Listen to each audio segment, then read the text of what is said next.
l'axe national 10, c'est une route qui alimente tout l'Atlantique. Depuis Paris, on peut embrasser comme ça toute la côte atlantique. Ça fait la liaison d'une importante capitale régionale économique qui est Bordeaux également, et qui va jusqu'à Hendaye et l'Espagne. Ça évoque que c'est une nationale qui est très ancienne, bien sûr. Moi, je me rappelle dans les années 60, j'ai toute ma famille à Bordeaux, je la prenais après mon travail, on roulait sur la nationale 10. Alors là, voilà ce que ça m'évoque, quoi. La nationale 10, elle évoque pour nous notre rencontre sur la Touraine, puisqu'on s'est rencontrés à Sainte-Maure. Et du coup, l'axe Sainte-Maure-Tours pour les études a toujours compté pour nous. On a vu l'évolution, bien entendu, et l'agrandissement au fur et à mesure. La Nationale 10, pour moi, ça évoque d'abord la route des pionniers, parce que ça évoque la course Paris-Bordeaux-Paris 1895. Donc c'est vraiment les pionniers, ceux qui croyaient au développement de l'automobile, qui ont payé leur personne d'ailleurs pour faire une aussi longue distance en automobile. Donc ça évoque ça tout d'abord. Et puis c'est évidemment aussi la route des plages de l'Atlantique, la route des stations des Pyrénées, et puis plus tard la route de l'Espagne. Donc ça évoque aussi des bons souvenirs de vacances.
L'exposition ici à Châtellerault, on y travaille depuis à peu près 1 an et d'emblée on a eu cette idée de fédérer autour de la Nationale 10 un rassemblement de véhicules d'époque, de différentes époques d'ailleurs, et pour effectivement illustrer ce qu'a pu être tout ce parcours à différents moments de son existence. Oui, ce que je trouve merveilleux dans un événement comme la boucle de Châtellerault, c'est qu'on côtoie tout type de véhicules, de la Mi6 à la Porsche 356, l'Austin LA, des motocyclettes, un attelage, une DS avec une caravane. Donc c'est vraiment quelque chose qui est extrêmement varié et qui rappelle que toutes sortes de véhicules, aussi bien utilitaires ou de loisirs, circulaient sur ces routes. Et c'est avec beaucoup de plaisir qu'on retrouve cette variété dans un événement comme celui de la boucle de Châtellerault. Là-bas, en Espagne, c'était la Renault 7. C'est un dérivé de la Renault 5 qui était uniquement faite pour le marché espagnol, construite en Espagne à Valladolid et réservée au marché espagnol. Elle n'était pas homologuée pour la France. Et elle a été faite à 240 000 exemplaires. J'allais régulièrement en Espagne et j'avais remarqué ce véhicule. Il n'y en avait pas en France et ça m'a donné l'idée d'en ramener une pour moi, pour le plaisir, le loisir après. Et c'est quand même, je trouve, le but de ces rassemblements, de faire connaître des voitures qu'on n'a pas l'habitude de voir tous les jours.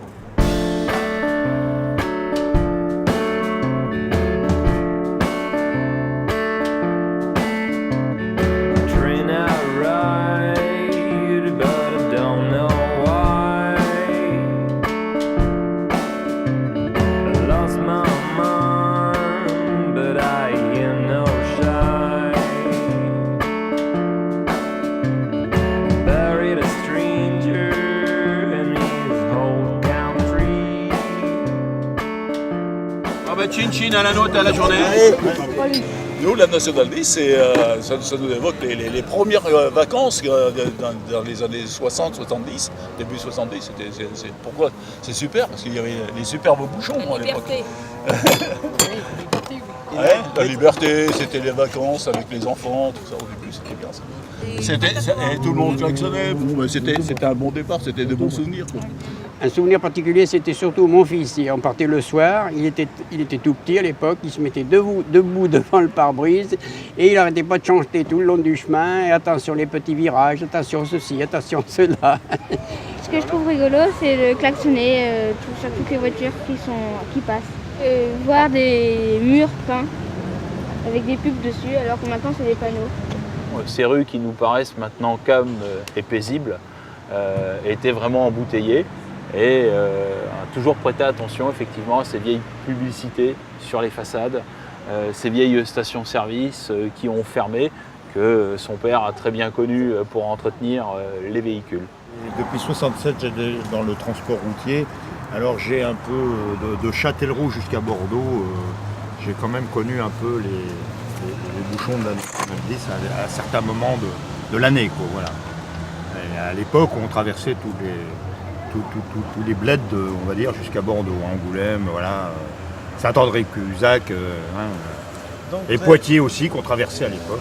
Bon, c'était convivial, il y a eu beaucoup plus de stations, de restaurants. C'est une entraide à l'époque qui a disparu, quoi. Avec le temps, a disparu par rapport au temps qu'on est dans le métier, je veux dire. Oui, je fais les lignes de Paris-Madrid, souvent, et c'était mon boulot. Et voilà, j'étais routier à ce moment-là. On fréquentait quand même pas mal d'endroits un peu typiques, aussi bien les relais routiers, les grands, où il y avait des grandes stations, où il y avait des grands rassemblements, tout ça. Et on côtoyait quand même pas mal de monde, aussi bien espagnol que français. J'ai celui de la Touche à Angoulême qui était ouvert 24 heures sur 24.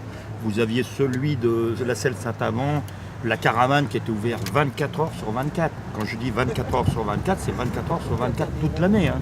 Toute l'année. Hein. Alors ça a disparu. Il y a aussi un restaurant qui était, je ne sais pas s'il existe toujours, à Pierrebrune, où là c'était des prix vraiment... C'était la cuisine vraiment classique et des prix 40% moins chers qu'ailleurs. C'était là, il y avait un monde fou. Là.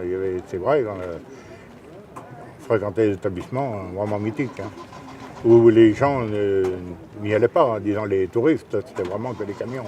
On avait Grand Routier de Vivonne, on avait Cafeté dans les Landes, chez Pierrot, là, je ne me rappelle plus, non, juste après Bordeaux, c'était les points vraiment qu'on servait beaucoup.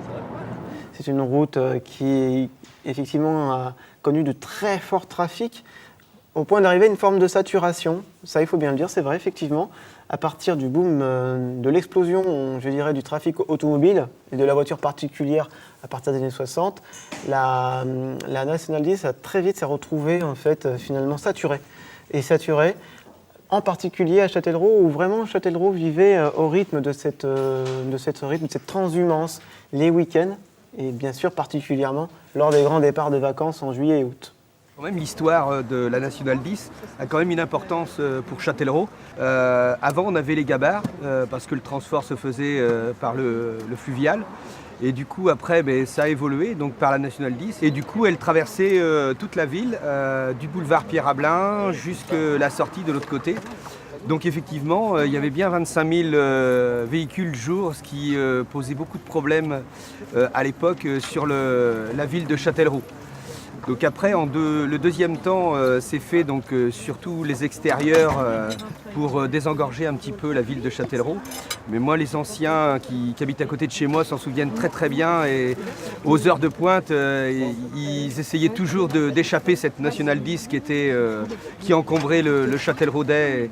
D'ailleurs, il y a quelques maisons encore qui ont encore quelques impacts. C'était la pollution qui pouvait y avoir en même temps.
voyage quelquefois par des autoroutes par trop impersonnelles, alors que quand on a la chance d'avoir de belles routes nationales comme ça, on traverse de merveilleux paysages, et quand on prend le temps d'écouter ce que raconte la route et ses paysages, eh bien, ça fait aussi partie du plaisir du voyage. Et ça permet de prendre conscience de la valeur patrimoniale de ces routes. Puis un plaisir aussi de vie on est en train de perdre à l'heure actuelle. On est toujours dans le stress, la précipitation, courir. Et le fait de temps en temps, on a le sentiment de changer d'époque et de rouler complètement différemment.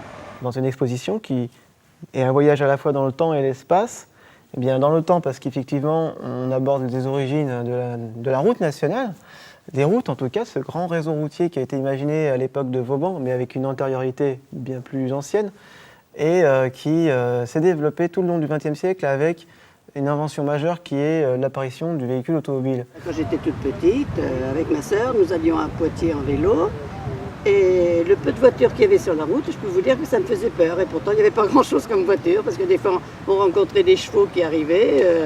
Alors donc, je faisais demi-tour, je laissais ma sœur aller à Poitiers toute seule et moi, je rentrais chez moi.